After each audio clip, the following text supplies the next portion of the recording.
chers amis auditeurs de Truth Channel. Bonsoir, nous sommes très contents d'être avec vous ce soir pour un autre sujet. Et le titre de ce sujet, c'est la marque de l'apostasie. C'est un sujet très neuf et nous sommes heureux de pouvoir la présenter. N'oubliez pas de vous le présenter. N'oubliez pas que vous êtes sur Truth Channel et nous allons émettre cette émission et nous comptons sur la puissance du Saint-Esprit pour nous permettre d'y parvenir. Et le titre de ce sujet, c'est la marque de l'apostasie. Mais juste avant de commencer, d'entrer de plein pied dans ce sujet, nous allons baisser nos têtes pour une courte prière. Éternelle, notre Dieu, notre Père, nous te glorifions et te célébrons pour nous avoir accordé le privilège de pouvoir présenter un sujet d'une importance capitale. C'est un sujet un peu difficile, mais quand même, avec l'aide du Saint-Esprit, nous aurons l'occasion de vous le présenter et vous pourrez tirer maximum de profit à l'écoute de ce sujet. Bénis-nous, ô Éternel, fais au-delà de nos demandes, nous t'en prions au nom de Jésus. Amen. N'oubliez pas, vous êtes sur Truth Channel. Vous pouvez aimer cette vidéo, la partager et vous pouvez aussi demander à d'autres de venir partager avec vous ce sujet plein d'intérêt.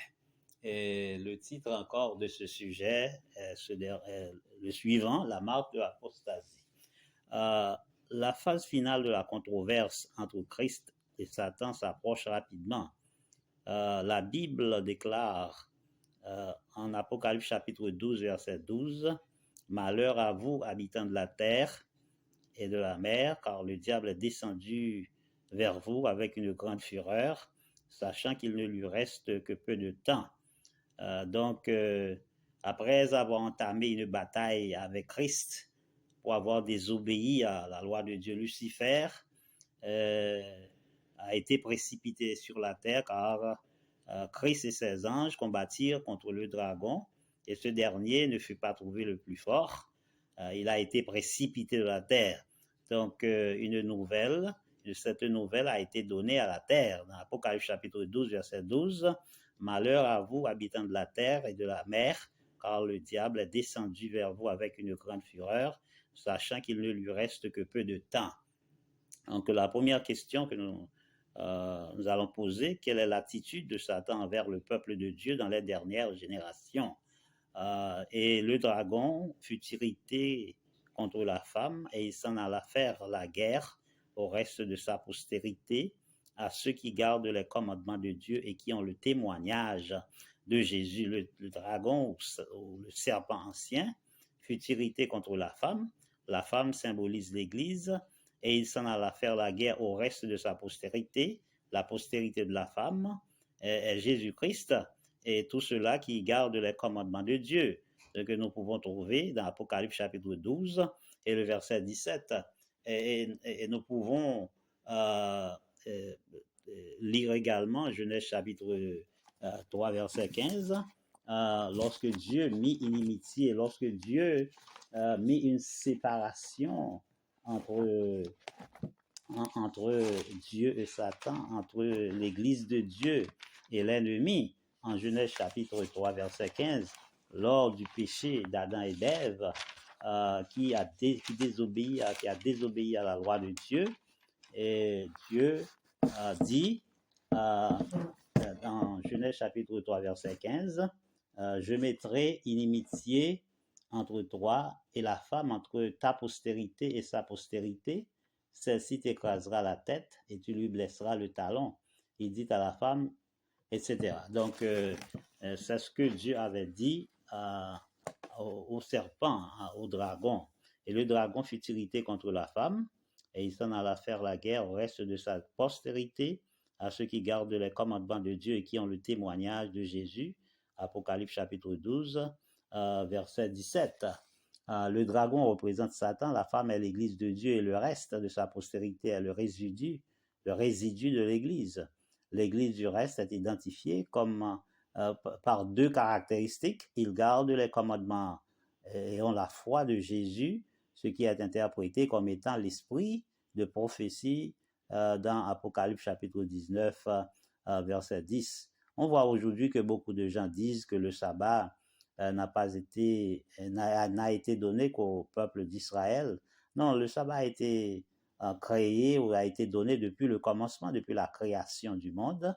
Dieu, après avoir travaillé 6 jours de la création, il se reposa, non qu'il eut besoin d'un repos, mais pour nous donner un exemple.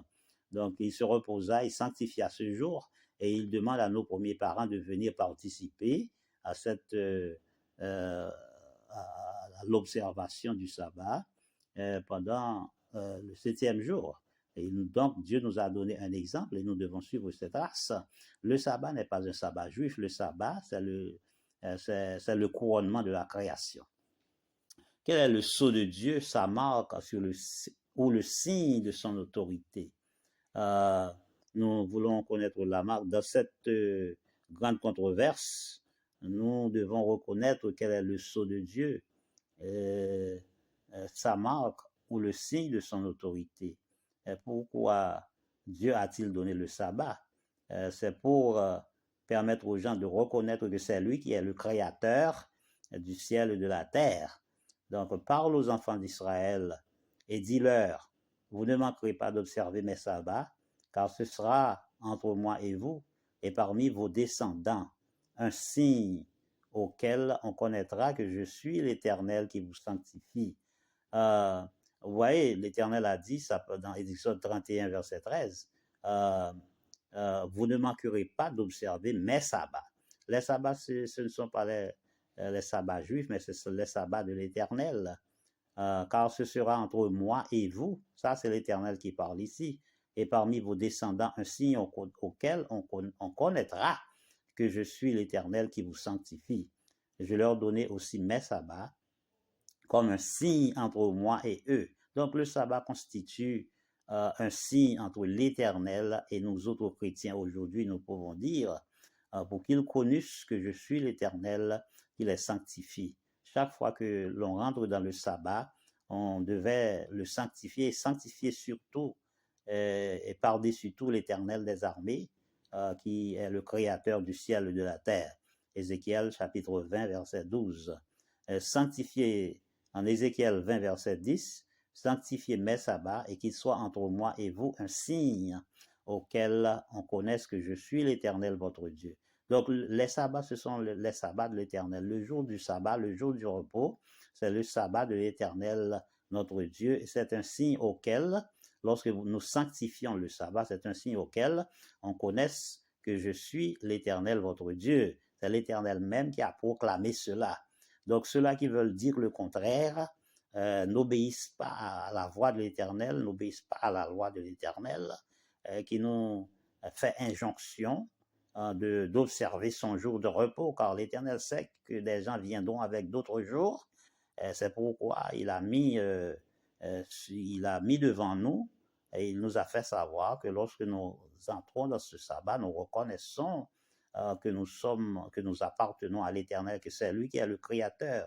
Car cette théorie viendra, la théorie de l'évolution et d'autres théories, et d'autres doctrines qui ne sont pas des doctrines divines, mais qui sont des doctrines humaines ou des traditions humaines viendront pour dire que le sabbat n'existe pas, soit à cause de la mort de Jésus-Christ ou bien parce que Jésus-Christ ressuscita le premier jour.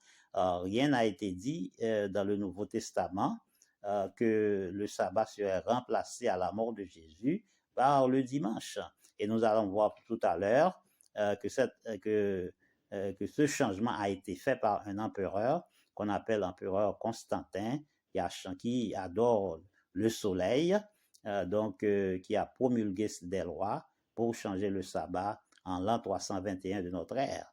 OK, nous allons poser la troisième question. Nous avons beaucoup de questions à travers cette étude vraiment longue. Peut-être nous n'aurons pas l'occasion de terminer cet exposé aujourd'hui. Nous y reviendrons peut-être. comment la Bible a-t-elle prédit la grande contrefaçon du christianisme qui devait venir? Une contrefaçon, c'est de pouvoir transférer le jour du repos en un autre jour. C'est de dire, présenter une tradition ou une doctrine qui est contraire à la doctrine de Dieu. Car vous savez que l'ennemi veut toujours contrefaire la parole de Dieu. C'est ce qu'il a fait d'ailleurs depuis le jardin d'Éden, où il dit à Ève, Dieu a-t-il réellement dit? Il a jeté du doute dans l'esprit d'Ève et la race humaine a connu ce qu'on appelle la consternation pour avoir désobéi à la parole de Dieu. Donc, il fait toujours des contrefaçons pour que des gens puissent l'adorer au lieu d'adorer Dieu. Alors, cette prédiction est faite dans la prophétie sous plusieurs noms. Je vais poser encore la question, comment la Bible a-t-elle prédit la grande contrefaçon du christianisme qui devait venir? Cette prédiction est faite dans la prophétie sous plusieurs noms. Tenez-vous bien, elle est mentionnée comme tout d'abord l'Antéchrist, c'est-à-dire l'Antéchrist, c'est celui qui prend la place de Dieu, qui n'est pas seulement contre Dieu, mais qui prend sa place. 1 Jean 4, verset 3, l'homme de péché, de Thessaloniciens 2, verset 3, le fils de la perdition, de Thessaloniciens 2, verset 3, le ministère de l'iniquité, de Thessaloniciens 2, verset 7, l'adversaire qui s'élève au-dessus de tout ce qu'on appelle Dieu ou de ce qu'on adore, de Thessaloniciens 2, verset 4, et un mystère, Babylone la grande, la mère des impudiques et des abominateurs, je m'excuse, de la terre, Apocalypse 17, verset 5. Donc, c'est ce que nous voyons pour celui qui contrefait. Ce sont des noms donnés à celui qui contrefait qui fait une contrefaçon du christianisme. Comme la Bible, c'est la Bible qui prédit cette grande contrefaçon d'ailleurs. OK? So, par qui est-il prédit que le diable travaillerait en vue de porter les gens à être déloyaux envers Dieu? Et de sa loi, nous allons lire ça dans Daniel chapitre 7, verset 25. Car vous savez que le plan de l'ennemi, c'est de porter les gens à être contre la loi de Dieu. Et c'est ce qu'il a fait d'ailleurs. Depuis le ciel, il est descendu, il a fait la même chose. Et à la fin des temps où nous sommes, il continuera à faire la même chose, à séduire les gens et à leur faire connaître que la loi de Dieu n'existe pas, que le sabbat de Dieu a été mis de côté, que un autre jour a été mis à sa place. Il prononcera dans Daniel chapitre 7, verset 25, il dit, il prononcera des paroles contre le Très-Haut, ça c'est Daniel, le prophète Daniel, il opprimera les saints du Très-Haut, et il espérera changer les temps et la loi, et les saints seront livrés entre ses mains pendant un temps des temps, et la moitié d'un temps, dans Daniel chapitre 7, verset 25, et cela est arrivé à partir de l'année 538 jusqu'à 1798, que nous allons voir plus tard. Donc c'est un temps des temps et la moitié des temps, c'est 1200 jours et nuits qui prophétiquement est 1260 années, de 538 à 1798. Vous savez que cette prophétie a eu son accomplissement. Donc, c'est une chose, vous savez que la parole de Dieu est certaine et véritable. Tout ce que la prophétie dit qui doit arriver, arrivera. Donc, cette prophétie a commencé ou a débuté en de l'an 538 jusqu'à 1798. Nous allons parler plus de ça plus tard. Dans les prophéties de Daniel, il est décrit l'apparition des 4 empires universels. Vous connaissez les 4 empires universels, bien sûr. L'empire babylonien, l'empire de Babylone, Médo-Persan, Grèce et Rome.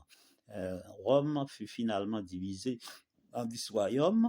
Enfin, un autre s'éleva au milieu d'eux et fit disparaître 3 d'entre eux. Voir Daniel 7, verset 24.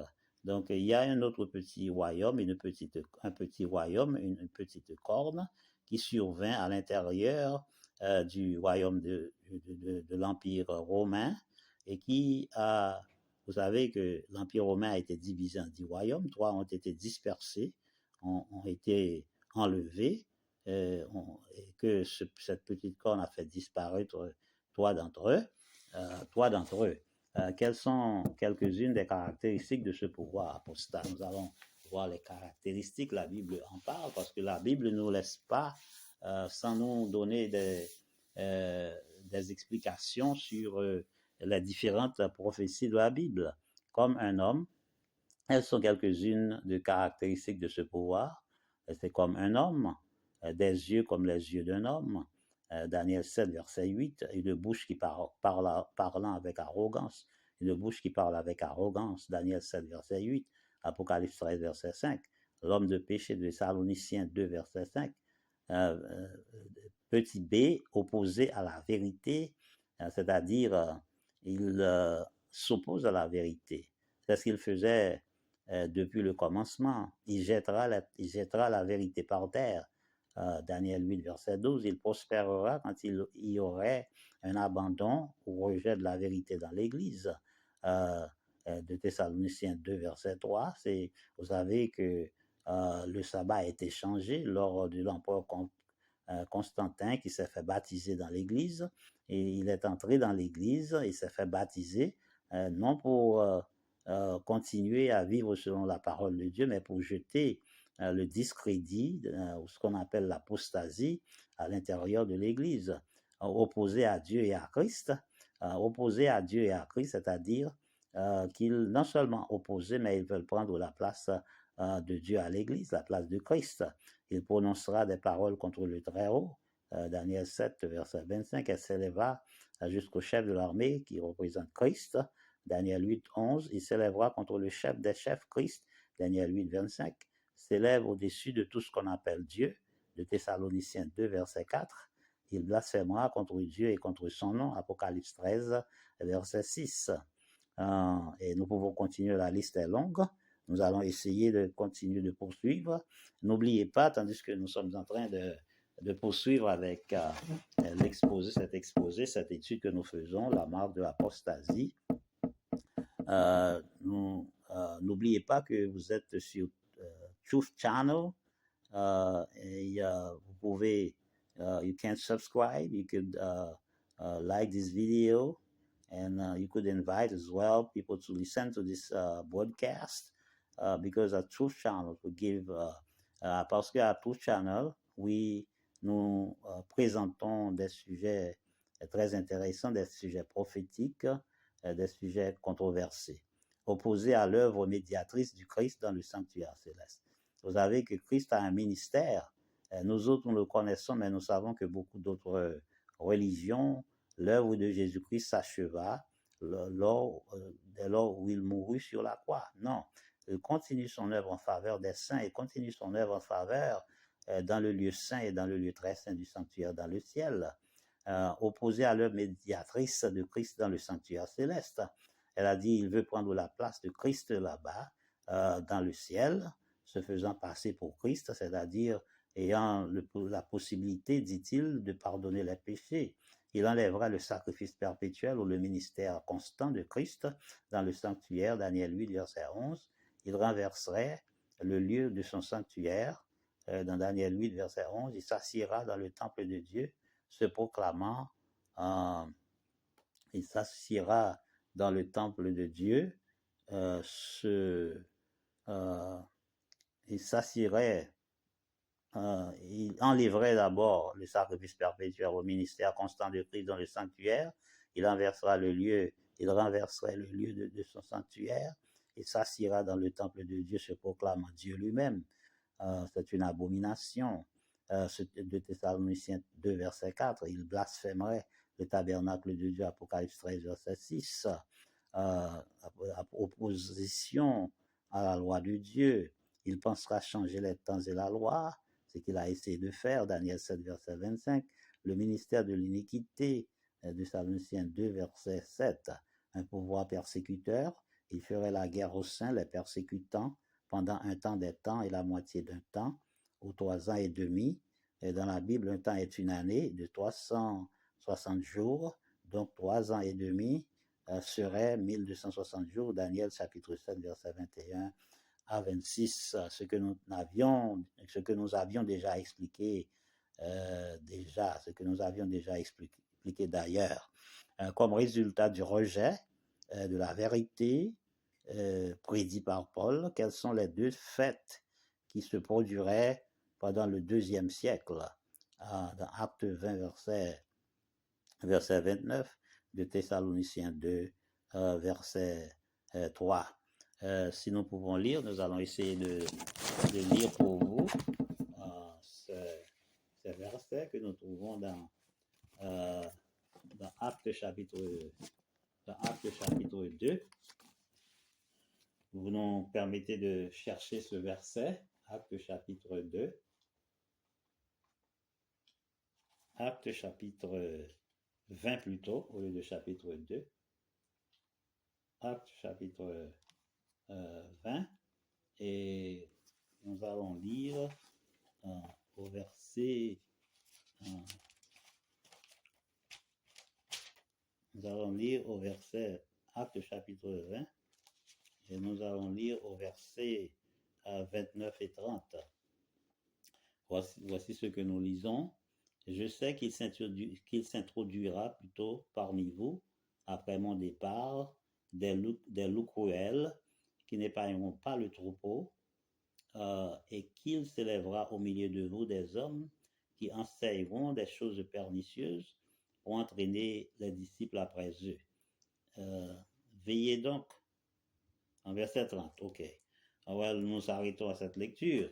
À cette lecture-là, comme résultat du rejet de la vérité, prédit par Paul, quels sont les deux faits qui se produiront pendant le deuxième siècle? Des loups ravisseurs et des gens qui qui prêchent des doctrines qui ne sont pas des doctrines de Dieu, c'est-à-dire ils changeront la doctrine, les doctrines saines de l'Église en traditions humaines. Ok, d'abord, l'Église commence à attacher peu d'importance à l'Évangile. L'Église commence à se détourner du sabbat. Donc, vous voyez qu'à cause de ce que l'ennemi a fait à l'intérieur de l'Église, ce qui a amené l'apostasie dans l'Église, c'est-à-dire l'Église commence à attacher peu d'importance à l'Évangile. L'Église commença à se détourner du sabbat. En rapport avec l'Évangile, trois tendances se développèrent. Proclamation du salut par les œuvres. On trouve cette déclaration dans le livre de Barnabas, écrit vers l'an 100 après Christ. Par tes mains, tu travailleras pour la rédemption de tes péchés. Nous savons que c'est faux, parce que nous sommes sauvés par la foi, par grâce, par le moyen de la foi, non à cause de nos œuvres bonnes que nous ferions. La grâce de Dieu commence à être associée au travail du Saint-Esprit plutôt qu'à la personne de Jésus-Christ. Nous savons que c'est Dieu qui a envoyé Jésus-Christ dans Jean 3, verset 16, car Dieu a tant aimé le monde qu'il a donné son Fils unique afin que quiconque croit en lui ne périsse point, mais qu'il ait la vie éternelle. Finalement, la grâce fut associée à l'Église. Il raisonne ainsi, puisque l'Église est le temple du Saint-Esprit et que la grâce est accordée par le Saint-Esprit, l'Église est par conséquent le canal de la grâce, et qui plus est, puisque l'évêque est le dirigeant de l'Église, il est donc d'une manière particulière le récipient de la grâce.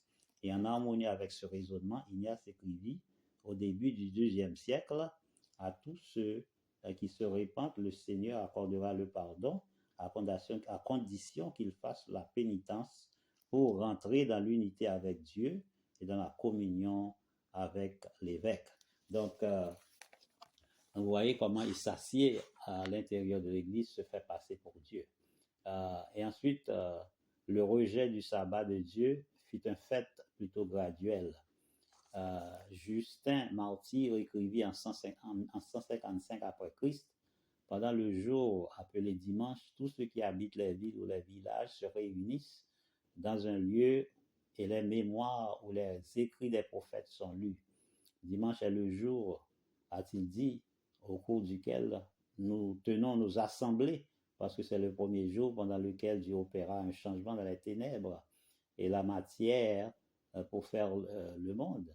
Et Jésus-Christ, notre Sauveur, ressuscita des morts le septième jour, le même jour, c'est-à-dire le dimanche. Cela ne fait pas, comme cette déclaration le sous-entend, ne fait pas du sabbat le jour du repos. C'est le premier jour de la semaine, c'est un jour de travail, parce que Dieu a commencé à travailler le premier jour, qui est le dimanche, il s'acheva le vendredi, et le septième, il se reposa, donc se reposa. Donc c'est une grande contrefaçon de l'ennemi pour s'opposer à Dieu, pour se faire paraître Dieu. Se paraître Dieu. La septième question que nous allons poser, nous allons essayer de terminer avec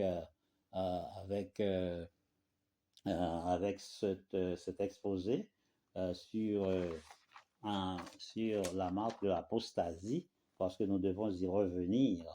La septième question, nous allons la poser: comment le dimanche fut-il exalté à la place du sabbat de la vie? Donc, vous voyez, il y a un changement d'homme. L'homme a changé le sabbat, ce que l'homme ne devait pas faire. Autant que l'on sache, la première tentative par le pape ou l'évêque de Rome pour exercer son pouvoir sur les autres religions eut lieu en 195 après Christ, quand l'évêque Victor excommunia un groupe de plusieurs milliers de chrétiens du Moyen-Orient qui enseignaient que la Pâque devait être observée selon le calendrier juif, tandis que Victor déclarait que la célébration devait avoir lieu seulement les dimanches. Tertullien, un historien chrétien éminent du début du IIIe siècle, enseigna que le dimanche devait être au moins un jour de repos partiel. La première loi civile concernant le dimanche fut promulguée en l'an 321 après Christ par l'empereur Constantin. Donc c'est ce que je vous disais tout à l'heure. Cette observation du dimanche eut lieu avec la promulgation de l'empereur Constantin, qui changea le septième jour de la semaine en dimanche. Donc, chers amis, n'oubliez pas, vous êtes sur Truth Channel. Vous pouvez souscrire, vous pouvez aimer cette vidéo, vous pouvez également la partager. Merci de votre écoute. Nous reviendrons la prochaine fois pour peut-être terminer avec ce sujet d'importance capitale. Merci de nous avoir écoutés. Que Dieu vous bénisse et à la prochaine occasion. Prions le Seigneur céleste, Père éternel, et tu dois bénir ce travail que nous venons de faire. Permet que beaucoup de gens puissent entendre parler de ce sujet, de l'exposé de cet exposé, et que beaucoup d'autres puissent comprendre la nécessité de rester attachés à la loi de Dieu, de ne pas suivre les traditions humaines. Et tu dois bénir ce channel. Nous t'en prions au nom de Jésus et pour la gloire de ton Saint-Nom. Amen. Amen.